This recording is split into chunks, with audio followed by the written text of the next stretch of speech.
अन्य महानुभाव और देश भर से जुड़े मेरे सभी किसान भाई और बहनों, आज 11 अक्टूबर का ये दिन बहुत ही ऐतिहासिक है।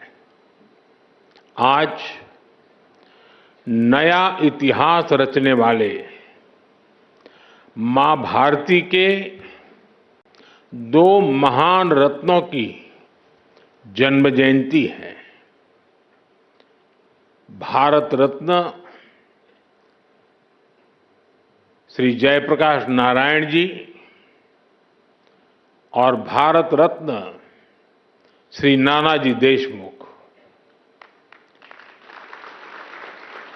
ये दोनों ही महान सपूत ग्रामीण भारत की आवाज थे।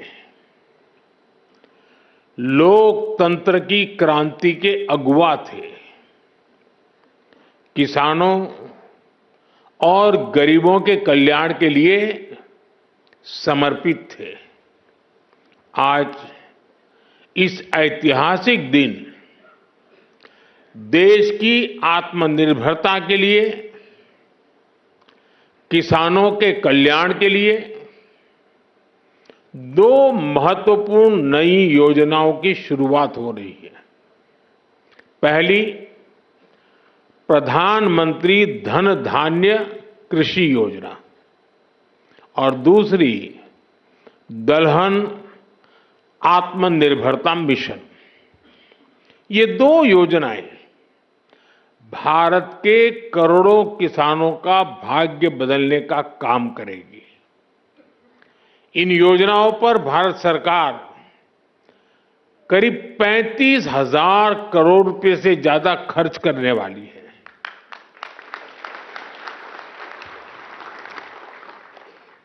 मैं सभी किसान साथियों को पीएम धन धान्य कृषि योजना और दलहन आत्मनिर्भरता मिशन के लिए बहुत बहुत बधाई देता हूं। साथियों, खेती और किसानी हमेशा से हमारी विकास यात्रा का एक प्रमुख हिस्सा रही है। बहुत जरूरी होता है कि बदलते समय के साथ खेती किसानी को सरकार का सहयोग मिलता रहे, लेकिन दुर्भाग्य से पहले की सरकारों ने खेती किसानी को अपने हाल पर ही छोड़ दिया था। सरकार की तरफ से कृषि को लेकर कोई विजन ही नहीं था, कोई सोच ही नहीं थी।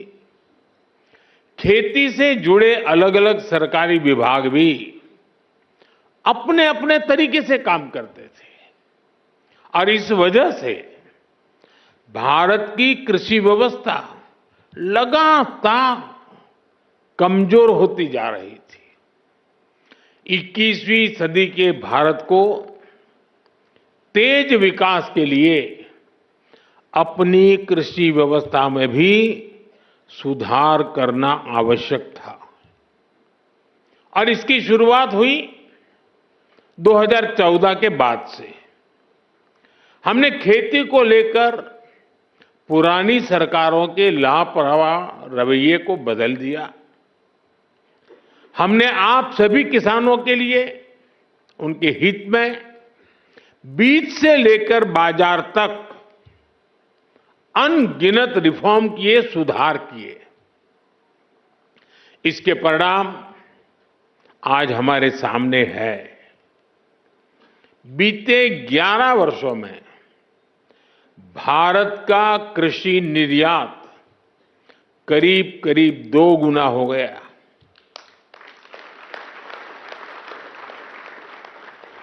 अनाज उत्पादन पहले जो होता था करीब करीब 900 लाख मैट्रिक टन और बढ़ गया।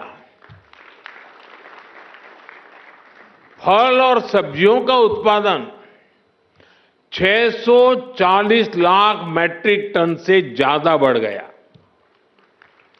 आज दूध उत्पादन में हम दुनिया में नंबर 1 है।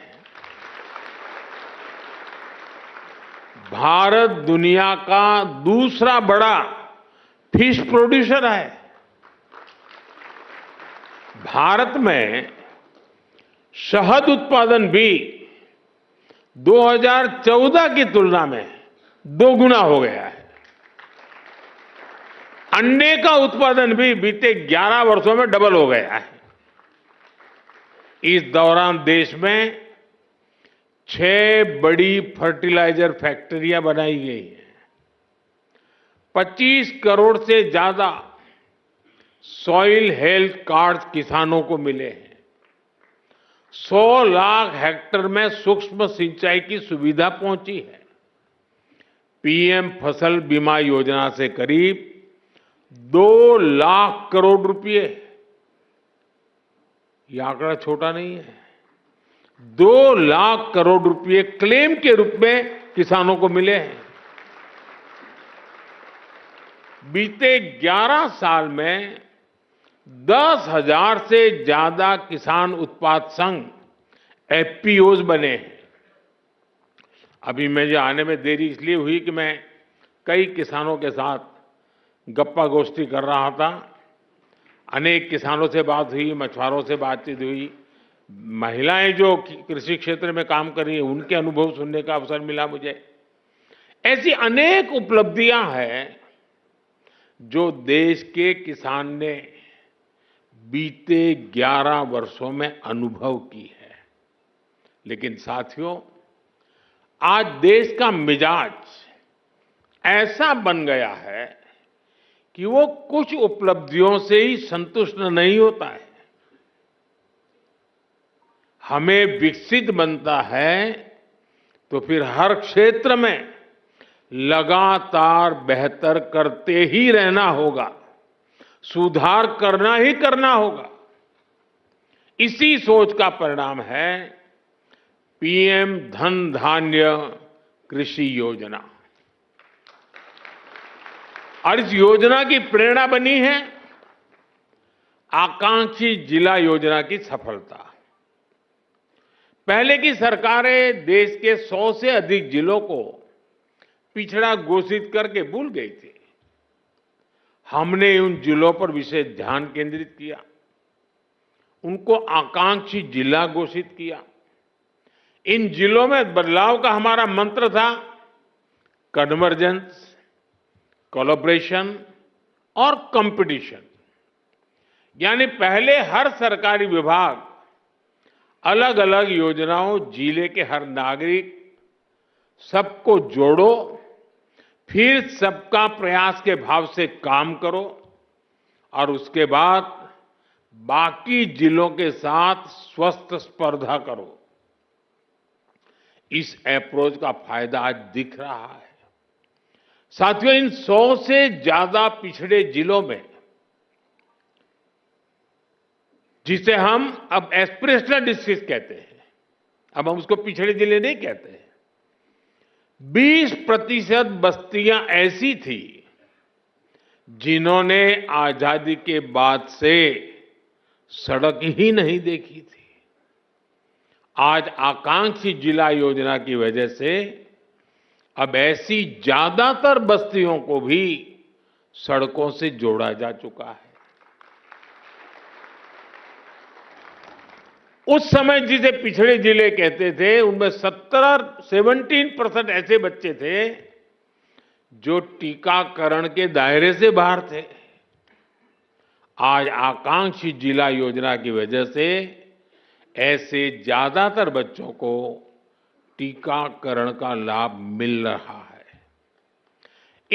उन पिछड़े जिलों में 15% से ज्यादा ऐसे स्कूल थे जहां बिजली ही नहीं थी। आज आकांक्षी जिला योजना की वजह से ऐसे हर स्कूल को बिजली कनेक्शन दिया जा चुका है। साथियों, जब वंचितों को वरीयता मिलती है, पिछड़ों को प्राथमिकता मिलती है, तो उसके नतीजे भी बहुत अच्छे मिलते हैं।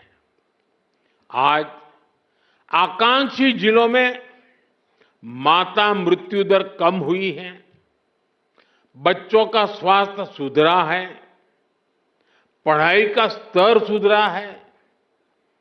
कितने ही पैरामीटर्स में ये जिले अब अन्य जिलों से बेहतर कर रहे हैं।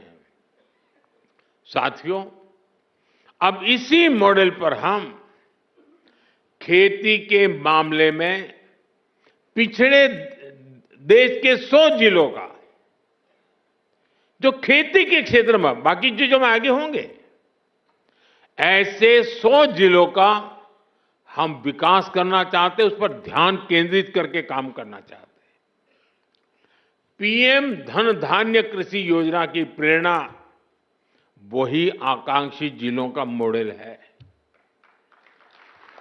इस योजना के लिए 100 जिलों का चयन बहुत सोच समझकर किया गया है।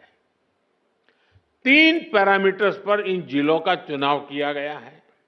पहला, खेत से कितनी पैदावार होती है।